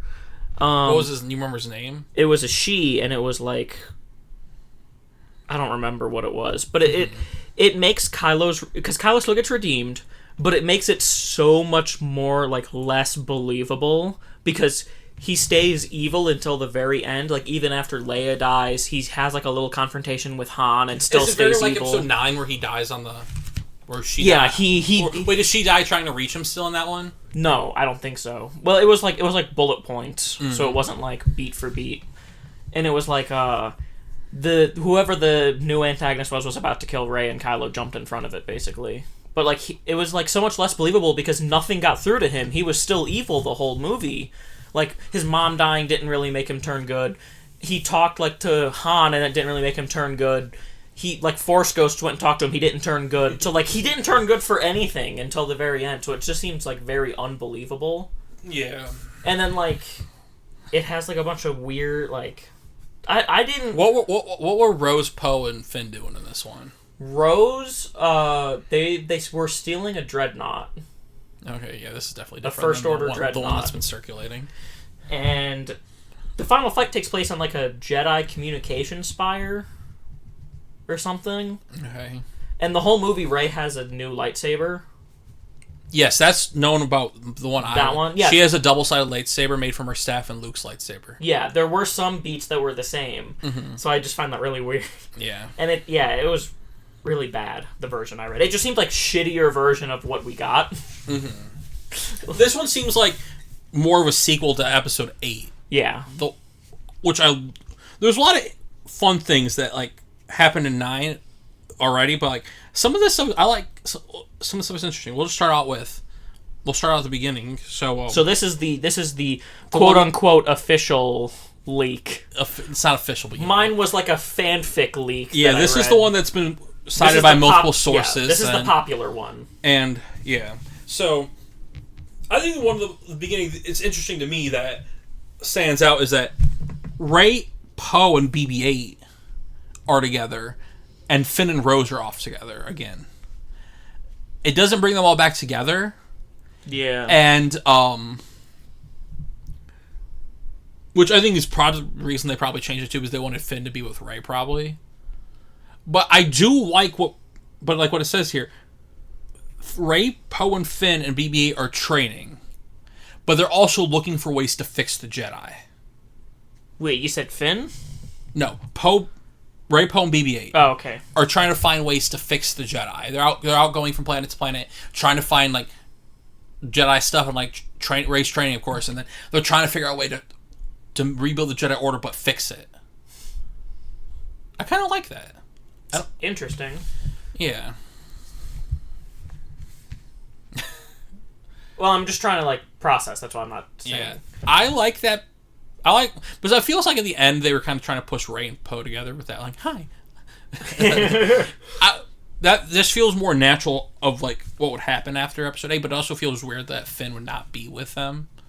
Yeah, but also like Finn, you gotta give Finn and Rose something to do because Finn, let's be honest, Finn doesn't have much to do in Episode 8. Yes. So like, at least this is giving him something to do. It does give him something to do, but also I really do like the trio being together. Yeah. Because it seems weird that if we would go through the whole trilogy and the main trio, like the Han, Luke, Leia, just never really group up together. Yeah. As the three of them. It would just seem weird to me personally. It would have just been cooler if Rose was with them. Yeah. That would help. If she had a reason to be with them as well. Yeah. Not just shoehorned in there. Mm-hmm. We already had Finn basically just shoehorned in there. Because he didn't have anything to do anyway. No, but that's what he's been doing for 3 movies. Just following Rey. Yeah. Stalker mode? No, I'm just kidding. But yeah. I find that interesting. I like the idea of them trying to find a way to like fix the Jedi, though. Because we don't really see her rebuild anything. Obviously, they don't have time for it, but I feel like this is more, like I said, a more natural progression of what we saw in the last movie. It always just annoys me so much because I don't want the Jedi to come back. Yeah. As a whole, in both movies, I really like. I want more. I want there to be a world where there's a bunch of Force users again, though. No, yeah, I want there to be Force users, but not Jedi. Dan, it's Disney. Toy cells. They're always gonna be called Jedi. And I hate that. I really hate that. That doesn't bother me. As long as they change and evolve over time, that's all that matters. Like the Sith evolved.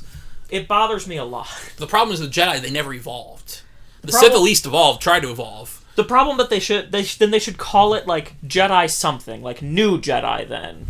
Not New Republic Jedi. Like the Sith went from like a Sith Empire to just Sith. To nothing. To Palpatine. The Sith live in me now. The Sith Eternal is what's after that, I guess. But like I have questions about them.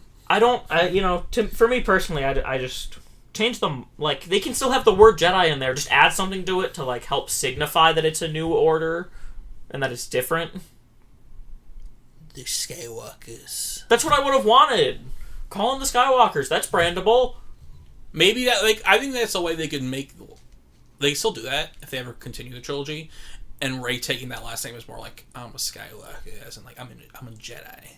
Yeah, exactly. And they'll make episode 9 in the retrospect be like, it's not as weird at the end. I like that a lot more, personally. Don't call them the Jedi, call them the Skywalkers, because the Jedi and Sith, one can't exist without the other. Yeah. That's like the whole point. They are an imbalance in the Force, just between themselves. Like, whenever one's too powerful, the other side ultimately balances itself out. Mm-hmm. So, to me, it feels like if it's like, oh, we're just going to rebuild the Jedi Order, then it really just feels like a repeat of After 6. Yeah. Of like, oh, Luke saw the fall of the Sith and now he's going to rebuild the Jedi. Well, guess what happened? The Jedi Order got destroyed. So what, now Rey's just going to repeat the same exact thing? No, that's how she was trying to fix it. But that's why I want them to have a new name. Let's hope they do what I said. Like, I just said that to retcon the Rey Skywalker thing. Well, let's be fair, Dan. If you ever refer to her as Rey Skywalker on this podcast, I'll fight you on the podcast. I will never refer to her as Rey Skywalker. She's just Rey. That's what it should be. It should be, like how Luke's like... Finn should be Finn Skywalker. We're Jedi. Yeah, exactly. It's the new way of saying, I'm a Jedi, I'm here to rescue you and stuff like that. Yeah. Like, I'm a Skywalker, I'm here to help. Mm-hmm. I really hope. They can still do that, luckily. That's super brandable, too. So Disney can get away with it. What are the bad guys called? Palpatines? Whatever the new thing is. Eternals. Just whatever, I am a Sith Eternal. Do what Kylo Ren said. Let the past die. Get rid of the Jedi and the Sith. If you get rid of one, get rid of them both. Did you watch Rise of Skywalker? They'll never let the past die. But I'm just saying... They're clinging onto it for dear life. I'm just saying, if you're going to let one die, you need to let them both die, because one can't exist without the other. They're gone, though. That's how it's always been. Well, to be fair, aren't they both gone now? But if Rey just rebuilds the Jedi Order again, it's just the same... The Skywalker Order. All the Jedi live in her now, so she's the last Jedi. There'll never be another Jedi. They'll be all Skywalkers. That's what I'm hoping. We're saying the same thing. I'm agreeing. Just don't call them Jedi, because then it just feels like a repeat. Do you know what else is a repeat? It feels like deja vu. Deja vu. Just, oh, hey, the hero saw the fall of the Sith, and now they're just rebuilding the Jedi. It's just the same thing again, and then it's like, then of course the prediction is, oh, now we'll just see this new Jedi Order fall again. Yes. Cool. I want the Skywalkers to be the new Order, and the Skywalkers to be a big Force user, like the Jedi, where it's a huge order, but not. And this bad guys are called Ren, the Knights of Ren. I don't know what you would call the bad guys, but just anything that's not Sith, and call the Jedi and call the good guys anything but Jedi. Clone boys. Clone boys. Okay, you ready for the next beat in the story that is Counterburst script? Okay, obviously, big difference here. No Palpatine. Yes. Kylo Ren is the main antagonist. He is the bad guy. Palpatine does appear in a holocron intended for Vader, which Kylo does find in this movie, which I like because one of the problems with Rise of Skywalker is they have a lot of MacGuffins. Yeah. The dagger, the Wayfinder, like there's stuff in canon that already exists that you could use to be like, oh, a holocron. Like, wouldn't the Wayfinder make more sense if it was just a holocron? I feel like it is kind of a holocron. But it's not, though. It's a Wayfinder. But it looks like a holocron. It's literally the same. It's the same shape as a Sith holocron. It's a triangle, yes. And no, it's like it even looks very similar. It's just green. You can't turn the top. It's just green on the inside instead of red, and it has a map. I feel like they're just altered holocrons. Mm-hmm. In my opinion, I agree. They should have just called them holocrons then. Yeah, I don't know why they had to like make up a new thing. Like, but I feel like they're not a new thing. It's that weird thing where they're like, they want to tie everything to. They like with Finn, Poe, and Rey. They want all their identities to be tied to old characters and won't let them be their own new character.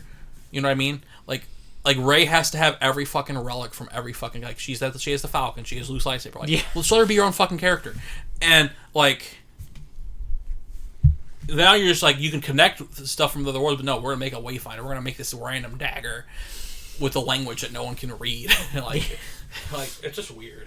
Also, I do find it kind of surprising that 3PO can speak Sith.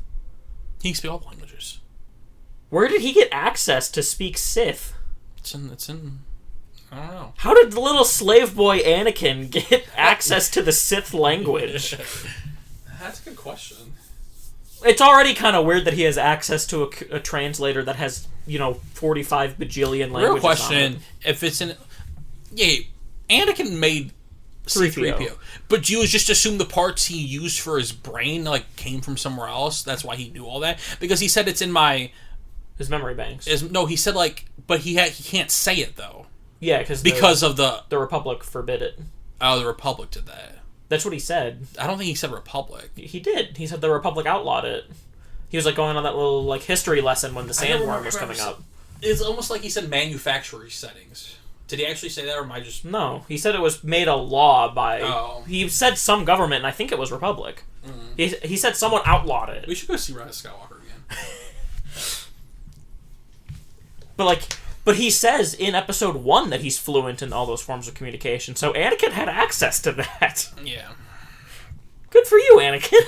Good for you, Anakin. I guess Watto had a translator? You got, Anakin building this shit, fucking being force sensitive, fucking getting, a girl 10 years older than you to fall in love with you when you're 7, man. Go get it, Anakin. Little player right there. I guess Watto had a translator thing, and then Anakin either bought it or stole it. Probably stole it. Probably, most likely stole it, yeah. Maybe it was a Christmas present. Yeah, maybe. Maybe it was his first Christmas present in 11 years. Because Watto doesn't give him presents.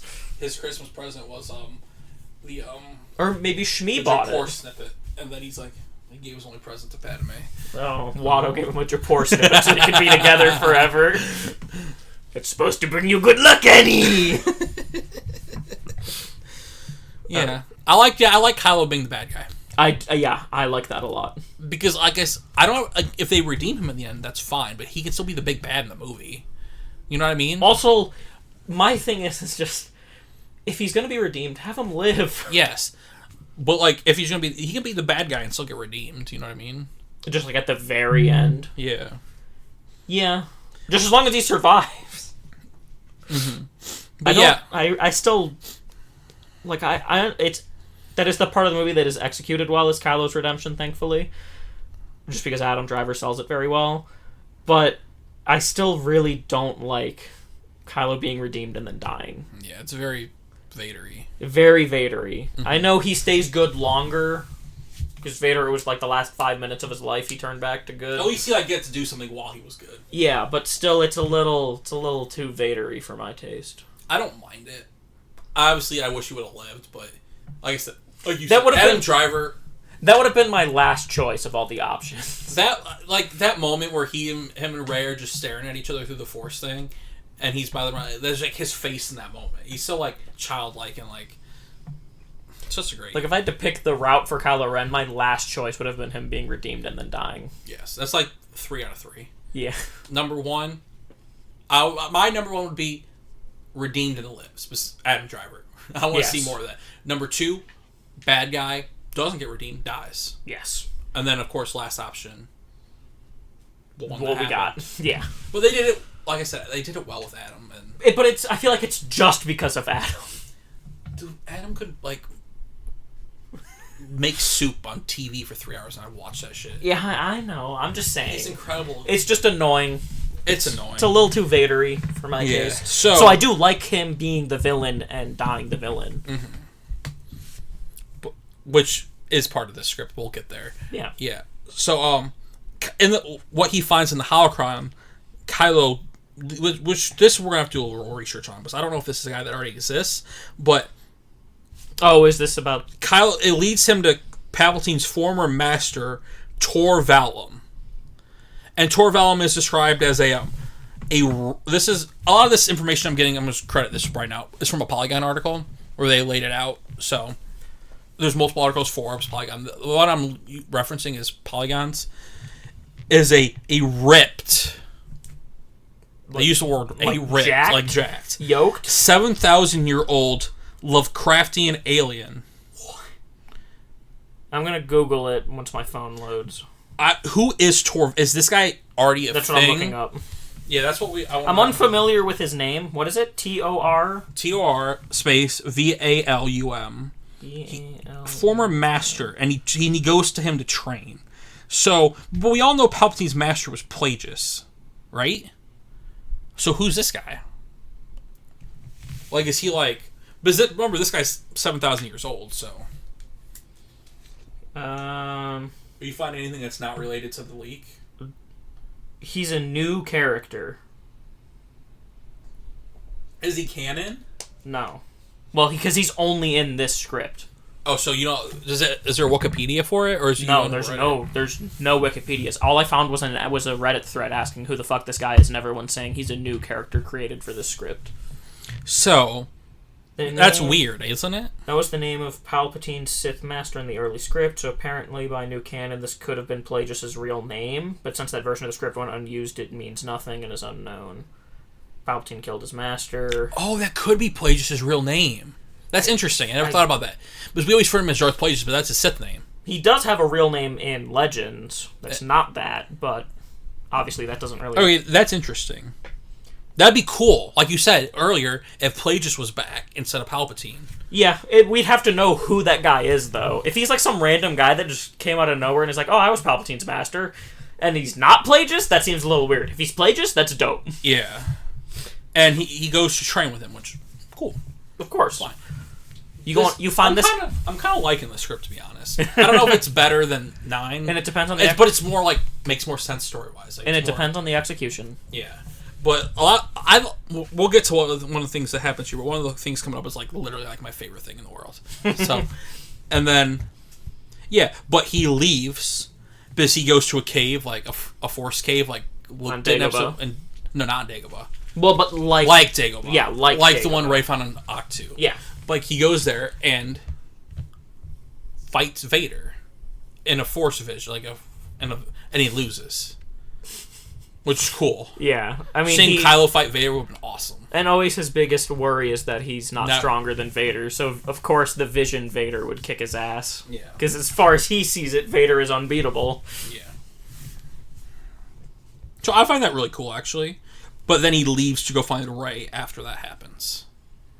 He leaves training with this new guy? After he loses to Vader to go find Rey. Okay.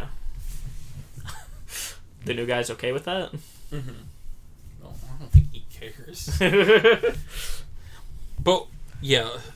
I wanted to... This Tor Valum guy is interesting. Yeah. I'd have to know a lot more about him before I can say one way or another if I would like it. We'll skip the next section to go... During this, Rey and... No. Finn and Poe. No. Finn and Rose are... I know you forgot because she's not in Episode 9. They did her so dirty, man. Are in Coruscant looking for an ancient beacon hidden under an old Jedi temple, it says, to signal the galaxy that it's time to rise up and fight the First Order. I like how it says an old Jedi temple and not... Just call it the Jedi temple. The old Jedi temple. Oh, okay. I thought you said... Oh, no, the old Jedi temple on Coruscant. Yeah. Yeah. Which, funnily enough, in true Palpatine fashion, he actually mostly destroyed that temple and turned it into his palace. And I think that's in the Tarkin book. Yeah, well, that's having Finn and Rose are trying to get... Having them actually do something. Trying to get the people to rise up, you know? And then, obviously, it says they signal. Oh, this is cool too. After they light the signal, Finn rallies an army of defected stormtroopers. So that's where like Jannah would come in and oppress citizens, finally showing us that he's embraced the role of resistance leader, which is cool. And then they fight the First Order on the streets of Coruscant, while war wages above with ships and stuff, which is awesome. I would love to see Coruscant again. And Coruscant's like dead too. Like it's not very thriving. Like this sounds pretty cool. It was the seat of power for the Empire. Of course, it's dead. I don't know how this is too inside baseball. You know what I mean? Yeah. Like this is. I haven't seen anything yet. Well, the next part, which is my favorite part, is kind of inside baseball. Oh, Yeah, we're going to go there right now. Ready? Yeah. Okay. Kylo and Rey cross paths finally on the planet Mortis, which is the big Force planet that we see in Clone Wars, we see in Rebels, and do we see the planet of Mortis in Rebels? Well, they go to the world between worlds, but I don't know. That's not Mortis. Yeah, but they go to Mortis. But to be fair, like, how the fuck do you get to Mortis? Because remember in Clone Wars, they just showed fell up. asleep on this thing, and they just arrived in Mortis, and then they just arrived out of it. Also, shouldn't Mortis be dead?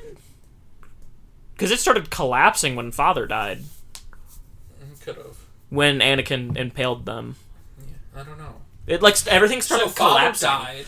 Yeah, the father like hugged his mother, son. Sister, daughter died, reviving Ahsoka. Yes, but she's pretty much the bird with Ahsoka. Though. Daughter also got stabbed. Yeah, and then brother died. Yeah, the father was hugging the son because the son was like crying because he killed his sister basically, and the father's like giving him a little story, and Anakin stabs both of them.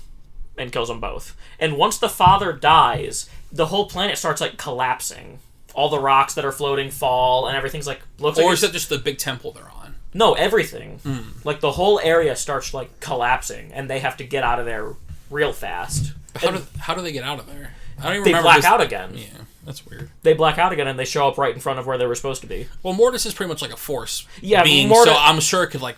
It would pull them both there. Yeah, I'm sure it could like rebuild itself though. Yeah. To be fair, like Mustafar started to heal over time. That's why we didn't see fire on episode 9. From what I've read, that's the plot of Vader Immortal. Is actually that is Mustafar rebuilding, like healing itself. Well, like it's with an artifact. I think I read. I need to play those. The Mustafarians got like some artifact, and that was helping them terraform the planet. Yeah, they're on episode 3 now. I haven't played episode 1. I'm not. I can't handle VR, so. Yeah. But yeah, they fight in Mortis, which is cool. But this is an interesting thing, too, I like a lot here. This is where we find out about Rey's parents again. And that Ben killed them. That Snoke had Ben go kill them. And what do you think about that?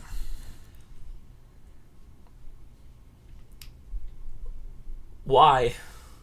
Why did Snoke question. have Ben go and kill these random 2 junk traders? Probably they were... Obviously, Rey's Force and stuff, so obviously they were probably powerful with the Force. So, like, Snoke just sensed it and was like, hey, go kill him? Yeah, I guess. I don't know. I'd have to see why. Yeah. That just seems kind of random. Part of me what I like about it is it keeps Rey's parentage just like, we don't know who the fuck they are, they're just people. But I think it's interesting. It depends on how it's executed. I like it better than Palpatine, honestly, because I hate Palpatine. Yeah, I don't. I personally don't like it that much. And then Force Ghosts of Luke, Obi-Wan, and Yoda appear to try to in hopes of saving Ben. And it doesn't work. They appear before Ben? Yeah. Or before Kylo, I guess, technically. And it doesn't work? See, that was part of the same weird fanfic script that I read. It had that same thing. Yeah. That's interesting. If they would have gotten Anakin, it probably could have turned him.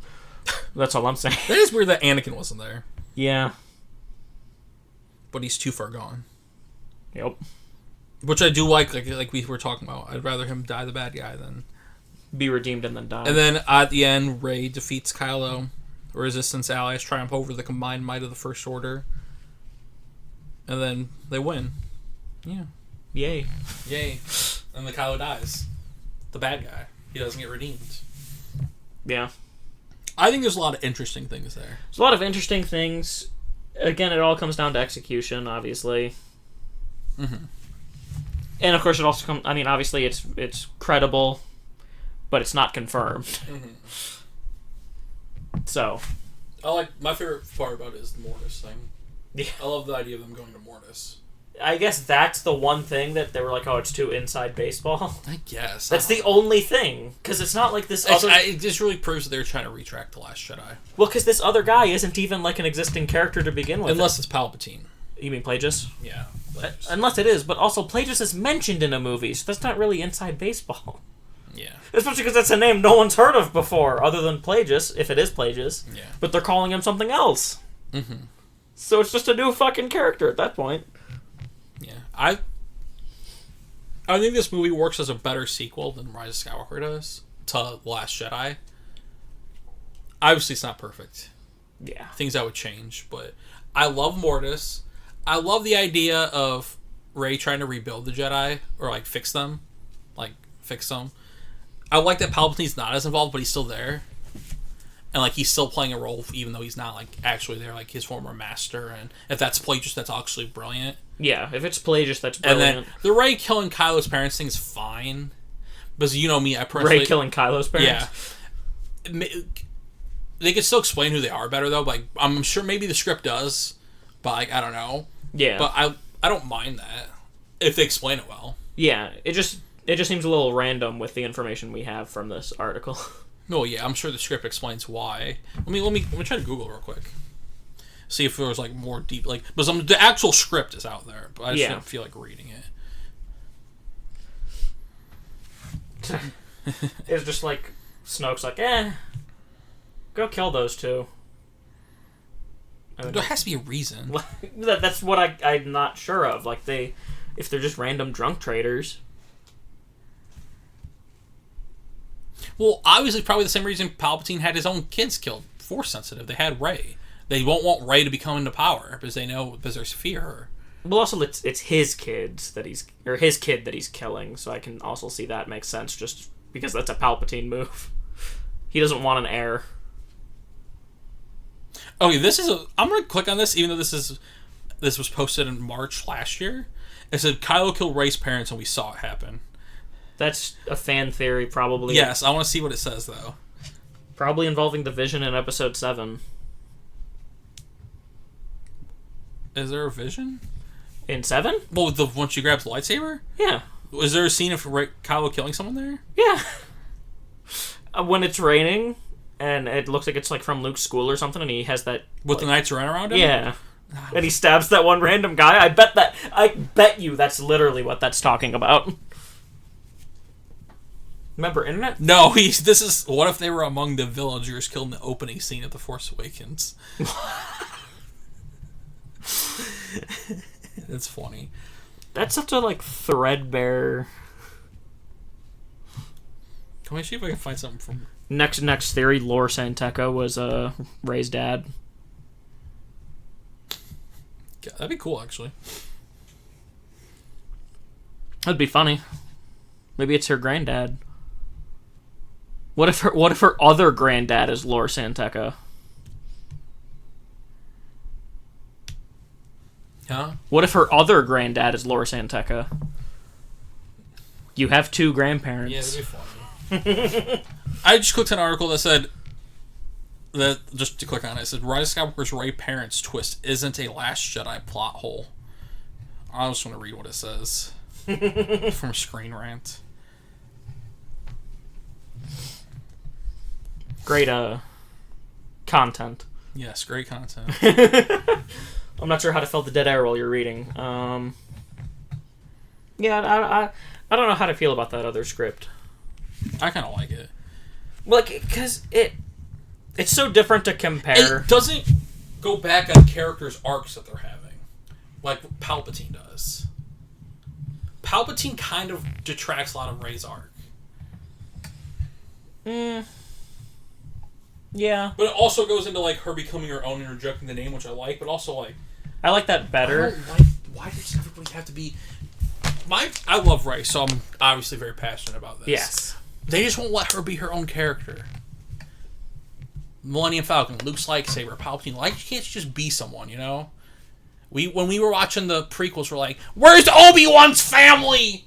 Where's fucking Ahsoka's family? Where's Plo Koon's family? Where's Palpatine's family? How is he so powerful? And then Rey's like, why the fuck is she so powerful? And I won't accept anything except her being related to someone we know. It's just weird. Yeah, but we've already had this discussion 2 weeks in a row, so... Yeah. It's fucking annoying. I fucking hate it. To be fair, they won't. I don't know. I'm very passionate about that. Everybody's like, they let Ben, for the most part, be his own character. Fucking stupid. Yeah. Yeah. So, the script, man. Yeah. Interesting stuff. Like, I'm sure if, you know... It's always... I don't know. I would love to see it. I think it could have been better. I think anything could be better. I think most things could be better than The Rise of Skywalker. It just comes down to how it's done. Yeah. Like, I don't know if I said this before when we were talking in the car one time, but, like, they literally chose the least interesting option for every fucking choice they made in Rise of Skywalker. Yeah. It always just comes down to the fact that I like some of those a lot more than you do. Yeah. I don't know, man. It's just... She should have just been a Force child. They should have just made an original... Oh, man, I'm so tired of them trying to please everybody. You know? I feel like I'm repeating myself a lot, but... You know, it's just like... They want to make the hardcore happy, but also you're, like, making them mad by, like... Do something different, you know what I mean? Star Wars doesn't have to be the exact same every time.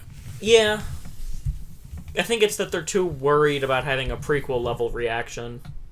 It will never have that again. But they're worried about it, is what I'm saying. No. They're just worried that people have the same reaction. They need to stop worrying about what people think and just make good stories. Yeah. If they make a good story, people should be fine. Well, that's why they should put Favreau and Filoni in charge. Yeah. I don't know, man. I kind of want to see Rise of Skywalker again now, though. You know? I feel you. I miss Rey. I feel like I, like... Yes? A lot of the... I just really wish she was a Force child. Or a clone. I just wish she wasn't Palpatine. Anybody else. Literally anybody. I'd rather her be a Skywalker. Like a legit Skywalker. But I hate that too, though. Yeah, I would like that a lot less. That's why, just make her a Force child, goddammit. It's the Force balancing itself out. Just tell them she has a fuck ton of midichlorians. Like, that's the thing with the balance of the Force, too. Like, it has to balance itself out. That's the whole point. Well, that's why it makes Force childs. That's why she should have been a Force child.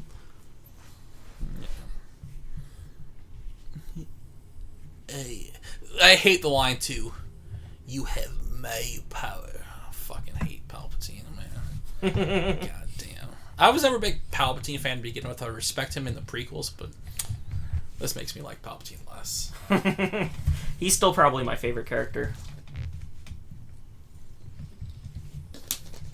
Yeah, I get it, I guess. You're a dark side guy, but I like Vader. I'd take Vader or Palpatine any day. Vader's my second favorite. I don't think my top 10 is changing at all, personally. Mine does. Like, with all the new stuff from last year, I don't think my top 10 is changing. Kylo's not going up? I don't think so. He's already third. No, he can't really go up much for you. I think he's third. If he's not, that might be the only change I make. Hopefully Rey will go up for you now. She'll probably go up, but she won't be top 10. Yeah, I know that. It's not my fault you have bad taste, you know? At least she was in the top 50. Yeah. Well, if she's not, I can't trust your Star Wars opinion. Top 15 Star Wars. Once we get to like the 50, it's kind of just bottom of the barrel, you know? Yeah, it's kind of like just people. Like, yeah. That's fair. But yeah. The script's interesting. I don't know, man.